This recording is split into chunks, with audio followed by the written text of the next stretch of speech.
May 22nd, 2026. These are my peeled poplar poles for a 4-stall carport. Those are 2 trees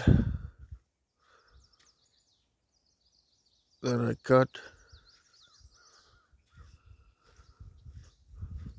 for my carport, which is gonna go right there.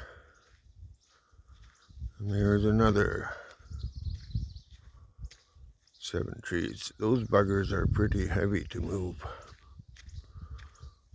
by one guy.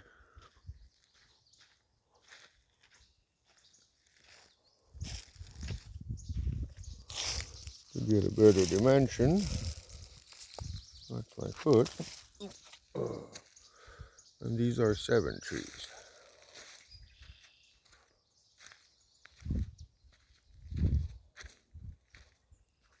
That should do enough for the frame.